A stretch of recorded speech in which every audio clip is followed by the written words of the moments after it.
International is putting on an event for 3 members of the Russian feminist punk rock group called Pussy Riot. This is a band of women. They have been imprisoned for freedom of expression. They went into a church, they put on an impromptu concert, and they dared to criticize President Putin. Can you tell me why you came out here today?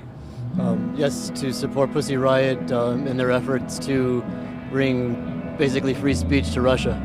Well, we're here today to support human rights in Russia. I believe that Russia effectively had a coup d'etat in the recent months because illegitimately elected parliament and illegitimately elected president are practically creating laws that diminish and squash the existing constitution. It's out of control over there in Russia, and we're in solidarity with Pussy Riot because here in the United States we also experience our freedom of speech suppressed, but in a much more veiled way. I think it's interesting how blatant it is in Russia. We're here to show solidarity with Pussy Riot, to let them know that it's so important for artists to be able to express themselves and to complain about a government that's unfair without actually being punished by the government for doing it. So we're here to do it for them since they can't. I'm here to support Pussy Riot, and I am very inspired by their being so courageous. And I'm from Russia myself, and I have been in jail myself in Russia, so I know what they're going through. Can you give an example of what you see as the more veiled type of, but still restrictive speech here in the U.S.? Absolutely. We had to get a permit for this concert, and I'm a huge proponent for not getting permits because I think applying and getting permits is a suppression of free speech.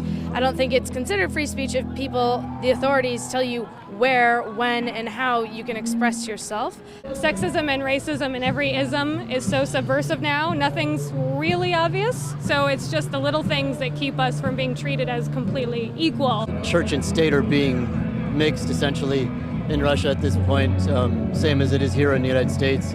I love America for all of the opportunities America gave me, that I could come here and I could just create, and for all of the opportunities that I got, my education, and being able to create a business overnight, just submit a paper and it's just you get approved. Do you think that this kind of grassroots type thing can do anything tangible to help these women, or just the situation in Russia? I think it's very important to raise the awareness of American public and call our attention to the situation overseas, because no matter what we believe, we live on one planet and everything is interconnected, and I think what we are doing here is very important.